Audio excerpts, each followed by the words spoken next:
Welcome to Women Entrepreneurs Radio. I'm your host, Deborah Bailey. And when I started this show in 2008, I was on a mission to promote women-owned businesses and help women succeed by providing resources and valuable tips from other women and men, small business owners. In each interview, my guests speak openly about their triumphs, the scary times, and tough decisions they have to make along the way. Women Entrepreneurs Radio is about showing women how to harness their natural strengths to achieve success on their own terms.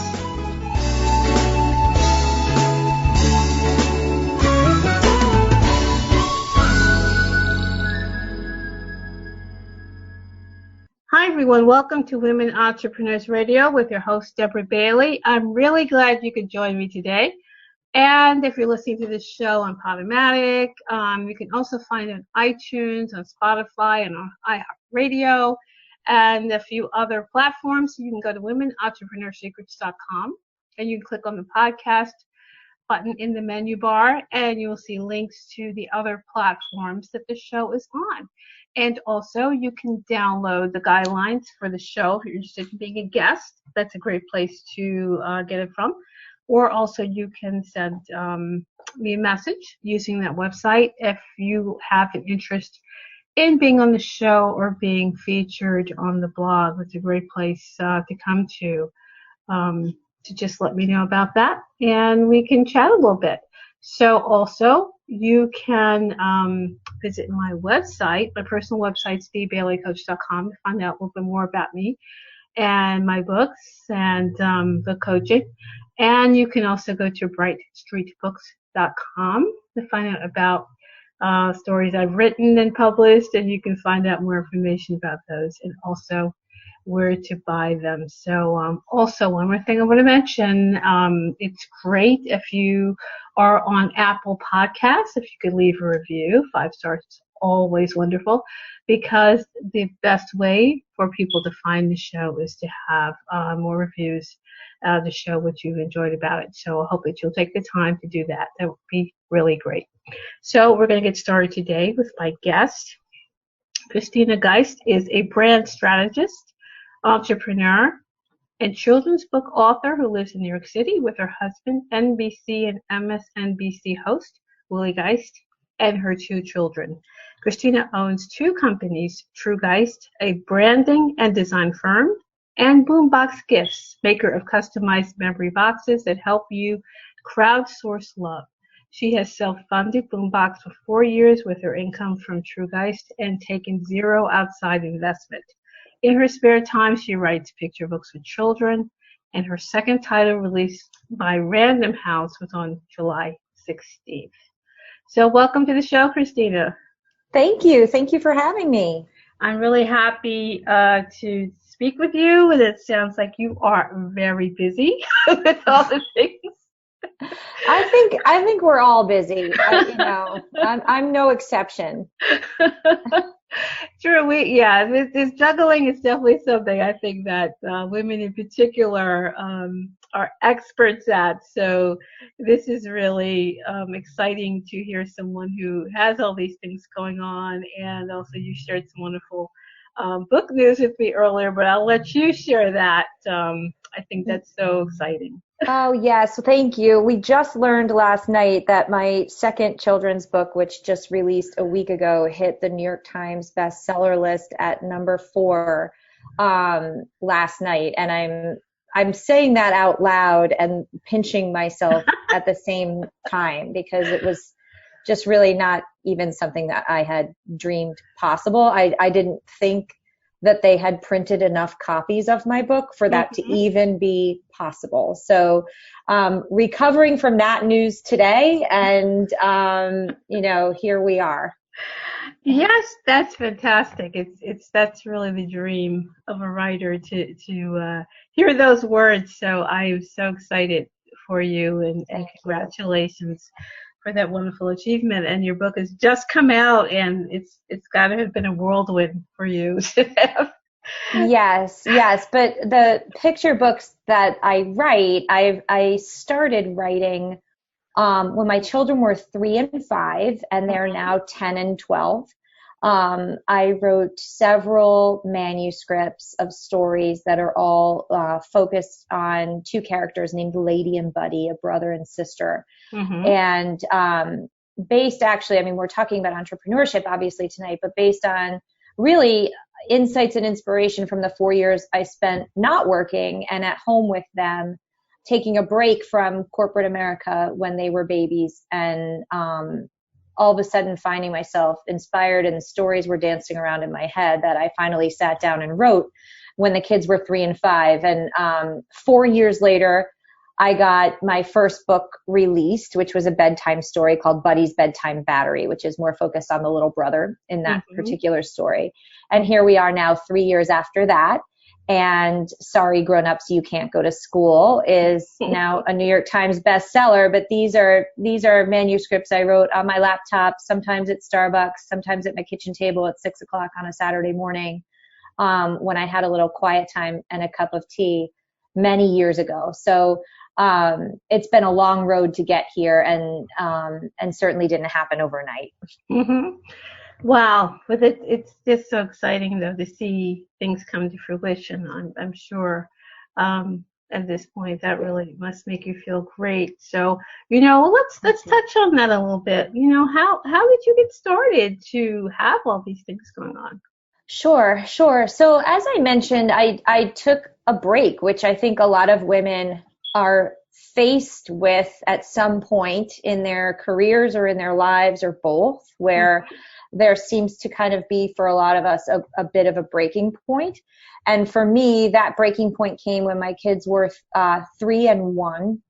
And I had been most recently working at Johnson & Johnson, actually in-house in the global strategic design office there. I am a brand strategist, so I'm essentially a creative writer and a copywriter, but it comes in different, there are different labels for that in different environments. But really my job at J&J was to help the designers in the design team, particularly designing packaging and writing the content and the copy on packaged goods, connect better with the consumer. So it was my job to kind of understand, empathize, and interpret a lot of different data points and understand retail and competition, and help drill that down into a strategy for how products show up and behave as brands in the marketplace.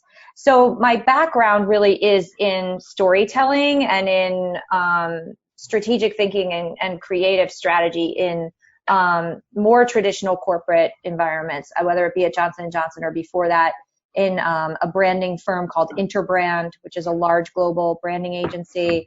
And before that at many different PR firms, even in-house at a small beverage startup. So I've kind of always in my career been a storyteller in one version or another. And when I was home for 4 years taking a break with my kids, those stories were going to percolate and come out one way or another. And I no longer needed to funnel them into my work. And all of a sudden I had the headspace to write creatively for myself. And so that was the genesis of where my children's books came to be. So that's kind of one hat I wear is children's book author. Another is still that traditional day job of doing brand strategy work. And about 4.5 years ago, my old creative director named Todd True, our business is called True Geist. He and I had worked together at Johnson & Johnson. We had also worked together at Interbrand. And so he contacted me about 4.5 years ago and said he was ready to take a breather from corporate America, and maybe the two of us could open our own shop together as a boutique agency. He thinks in pictures, he's a designer, and I think in words, and I'm a writer. And we had always worked together in tandem on projects and thought, maybe we could do that off on our own. And maybe that could work. At the same time, so that's hat number 2. At the same time, my friends were starting to turn 40, and my father turned 70 in the same year, and I was making memory boxes for them. The idea was born among my best friends from college. We collectively decided to make a memory box for the first among us to turn 40. We bought a jewelry box online, and we set out over email to try and track down as many people as we could in her life. have them write her a message and print it onto cards and put all of those cards inside of a jewelry box. After creating the first one for her and then being hooked immediately and creating another one for my father a month later, I realized there was a very, very big idea there, in that there was no service out there to help me digitize that process of tracking people down and getting their content and then helping me design it and helping me find the right box that everything would fit beautifully inside of. And rather, I was left with this kind of DIY nightmare that ended up being the most beautiful gift I had ever given, but it was really difficult to just physically do and put it together. So right as Todd sort of had the idea to go into business together, and I had this idea off to the side, I actually realized that I could do my day job and then start a startup as almost a side hustle, using the capital and the income from this young agency to ideally build the digital experience and the infrastructure that I needed to build, which ultimately became Boombox Gifts. And so it seems like I jumped off a big high dive around my 40th birthday, and that all three of these hats kind of came into my life to wear at the same time. But really, they were all going to only happen if I turned 40, because I needed all of the life experience and the career experience that happened to get me to that point to even have these ideas in the first place. That makes sense. When you consider that the life experience that goes into things that people create, sometimes going through things and having them fail, not having them work the way you thought, and then coming back with something else because you learned, that is really something that can't be taught. True. Yes. You know? Yes. I'm a big believer in life happening to me and letting it happen to me. And as life happens to me, I grow. I grow older, but I also grow smarter, and I gain life experience that shapes the next step. And so I think a lot of entrepreneurship is about timing. And for a lot of us out there, it's not the moment you graduate from college and go launch the next big idea in, in technology. That's actually not most people's story. I think for a lot of people, their entrepreneurial pursuit is born out of either a need in their own life that they uncover, and they then just have an itch that they need to scratch to solve that problem, not just for themselves, but for other people out there that might be having the same problem. And for a lot of us, it's also comes in the form of this kind of side hustle where you do your day job and keep doing that and test the waters and experiment a little bit with whatever this idea may be. And a lot of people start out that way, where they keep doing what they're doing, and then they test out the idea and give it just as much, juice as it needs to actually figure out if it has merit. And that process is, those two things don't need to be mutually exclusive. So how do you, balance all of this that you're doing and these passions that you have and companies? How do you balance that from day to day? It depends on the day. It depends on the day and the calendar that's in front of me that day. And to be honest, some days I'm going and taking the day off and picking up my kids from sleepaway camp and not working that day. And that's just the way it's going to be, because that's the priority that's in front of me at that moment in time. And so I prioritize what's the most important thing that needs to be done that day, which means a lot of things are not going to get done.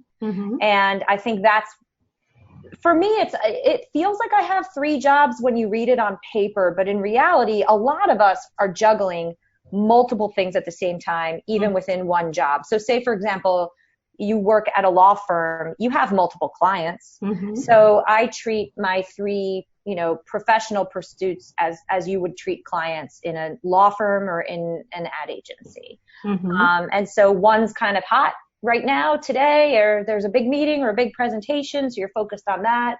And then it might quiet down for a couple of days and something else might, start to percolate in another direction. So I think for me, it's about compartmentalizing and prioritizing. And that's been, that's an exercise I'm still working through every day as to the best way to do that. But I don't know if it's balance for me, if it's more about prioritization, I think is the better way for me to describe my mental practice, Mm-hmm.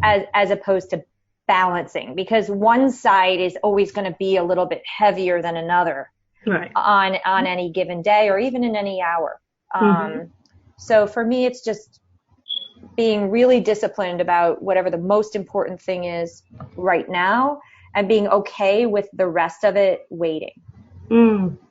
Yeah, that makes sense, because usually when I've had women entrepreneurs and mentioned balance, they definitely say that, that's not exactly the best word, the best way to describe it. I think a lot of times people think that's what they're searching for, but it probably isn't realistic. It's, as you said, it's prioritizing and finding what's important and how to make that work. Yeah, definitely. It's almost like a triage process, Mm-hmm. Mm-hmm. where, you have to be pretty disciplined about your time, and you have to forgive yourself. And I think I've learned along the way that the way I manage my to-do list has been it's been an evolution of different strategies, because I realized a couple of years ago that the strategy I was using was just making me feel like I was constantly failing or falling short, because the list just got bigger and longer and scarier looking, and it never got better. I never stopped to celebrate any success along the way, because it just made the list longer and longer. And I'm a list person. I need to visualize tasks, or or they all sit in my brain and they do feel overwhelming. But there's a catharsis when I can write them all down, and then they're on the list. They may not get done, but they're no longer bouncing around like pinballs in my head. Right. Right. It's always best, I think, to write things down, because when it's in your head, then everything just starts going, and then, as you said, it becomes very overwhelming, and after a while you don't know what you're supposed to do and you're thrown off. Yeah. So I think that makes a lot of sense. So as far as when you created Boombox, from what I think in the intro, that it was self-funded, and that's how you did that. And I know a lot of times we hear so much about investing and investors. Why did you decide to do it in that way? Yeah. I mean, I think it's a good question. It's a fair question, because I think funding is the number one hurdle for a lot of people. But in reality, the hurdle is if you take money out of the conversation and you just say, I have an idea. I actually don't know yet if the idea has merit. I don't know. When I first set out to say, I know these boxes are incredibly powerful, both for the person putting them together and for the person receiving one. And there's a beautiful thing that happens when you sit and you hold your life story in your hand and you read through it card by card, and you read messages from everyone in your life that you were not expecting to receive, let alone expecting to receive all inside of a beautiful box. I knew in my heart that was a powerful concept. What I didn't know was whether someone who's a complete stranger out there in the world would go to a website and pay $300 for that product, which was what it was going to cost to actually make the product from a technological standpoint, and also to print all of the cards, to design them all, and to put them in a box that feels equally as valuable as the messages inside. So the boxes themselves are decorative objects and quite beautiful. And so it's definitely a premium experience. Well, I don't know if people are going to, first of all, emote in that way when a brand is involved. So I didn't know that. And you know, by a brand being involved, I mean that previously I was making these over email. So I would have emailed your best friends and said, you know, send me a note for Deborah for her birthday. And they're sending a note to me as your friend. All of a sudden now I'm asking them to submit a note through a website, through Boombox. And will that somehow inhibit them and their ability to emote? So that was a big question. So what I needed to do was answer that question. And so rather than looking at how much money I needed to raise to really launch a consumer brand, I had to look at how much money I needed to spend to create the technology that would enable that process. And if I could do that myself, and if I could pay for it myself using, you know, the income that I was making in my day job, and I could afford to live, personally, our family could afford to live without that income. That's a question, right? And so if I could do those two things, then I didn't have to go back and answer to any investors if the idea, in fact, didn't have merit. I only had to answer to myself. So it felt like less of a risk, because if it failed or if it didn't do what I thought it was going to do, I would still sleep well at night, because I hadn't asked anybody else to take a leap of faith that I wasn't quite sure yet was the right leap. Right. Here we are 4 years later. We've produced thousands of boxes for all different life occasions, from happy experiences to very sad moments of reflection, whether it be a memorial or someone diagnosed with an illness. And people are trusting us in these very, very emotional moments in life. So I've proven that concept. So now if I needed to go out and seek outside investment, I would do that with total confidence. But I think for other entrepreneurs out there, I would say, can you actually dream big, but start small? And that all ideas need to start somewhere. And what's the bare minimum level of investment that you need to make to really test your idea? And to understand it better, to get feedback from the people you need to get feedback from. Listen to that feedback, which is hard to do for some people. A lot of people seek feedback, but really what they want to hear is, it's great. It's Right. And when you don't hear that, you've got to, you know, ask yourself, A, are you willing to listen to it? And B, did you really want to ask for it in the first place? And so I think for a lot of entrepreneurs out there, I would encourage you to start as small as you can, and to not make the assumption that you can't do it without X dollars, or, you know, hiring all these people or creating all this infrastructure to then push the button. Right. If you push the button first, and just tell a few people, it gives you a much better chance to actually test the machine or whatever it is that you're building. Yeah, I think that's a great idea, because I think even just from sometimes seeing people's responses on social media when you know, they're hearing about companies and people being very successful or all of that kind of thing, you know, I think sometimes people think they really have to start at the top and they already have to have everything in place, and they don't understand, or maybe a little afraid of that testing time. Yeah. You know? And it's because you don't really want to hear that something's wrong with the idea. You don't, you know, you think you're going to go into it and build it and ta-da, it's just what I imagined. And in reality, a business is really organic, and it's not predictable in the same way, you know, when you have a child, nothing's predictable. It's similar, you know, a young business is a lot like a new baby. You don't know it yet. And you've got to kind of grow up with it and nurture it and observe it and let it take shape.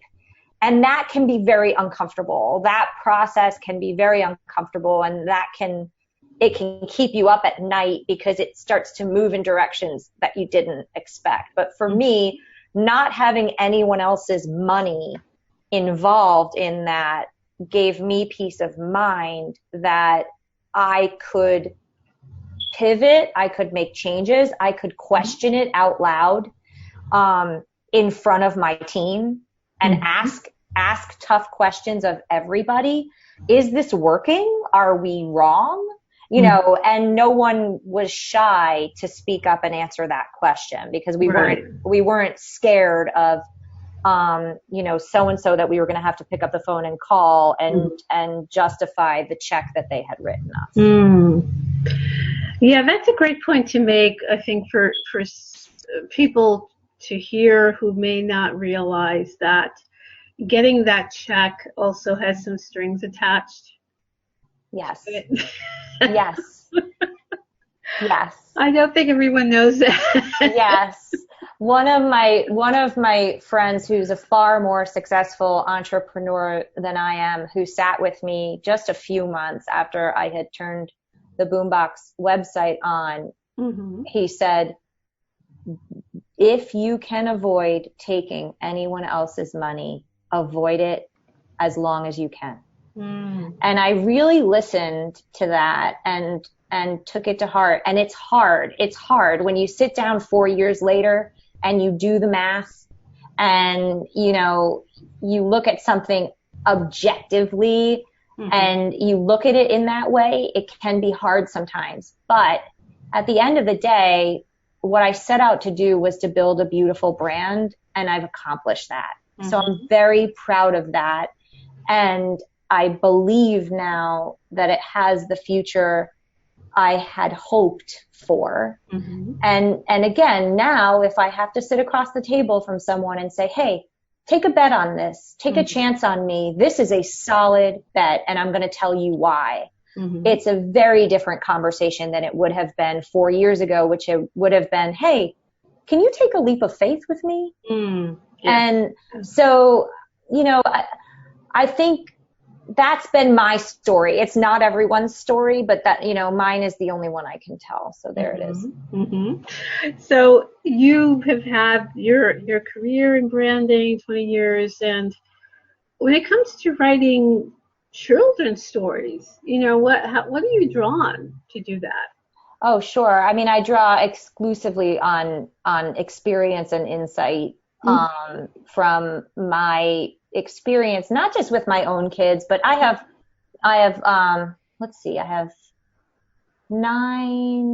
there are 11 grandchildren across both sides of my family. And I love all of them and watching them and observing them in their hilarious different phases of life. And also, as my kids were young, just the things you see and learn on the playground and in the preschool classroom, and making all those friendships with all their little buddies and all their moms and caregivers over the years, just gave me a bunch of ideas, to be honest. And I saw these moments in everyday life, in everyday parenting, that are, you know, straightforward moments like the bedtime routine, and just had a little bit of a different take on that. And that's, you know, Buddy's Bedtime Battery was born from the need in my life to figure out a way to calm my toddlers down when they moved into big kid beds and they were no longer confined to a crib, yet they were certainly not old enough to really sleep in a bed. And so they were wandering around. They were, you know, we would say goodnight, we would read all the books, we would do all the steps. And then, oh my gosh, this person can just stand up and get right out of that bed and, you know, be walking around the house or walking around the apartment. at all hours. And one night just found myself telling my daughter, it was my older child, that beep, beep, okay, your feet are off. We're turning them on. Beep, beep, we're turning off your knees, and sort of beeping her different muscle groups down for bed, which is a real technique called progressive muscle relaxation that I had learned in a wellness class when I was in high school. And I had always remembered it. I didn't do it every day by any means, but I just always remembered that philosophy of kind of moving through your body.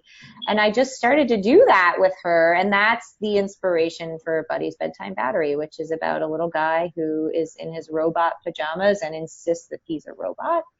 And sometimes it's difficult to get a robot to go to bed.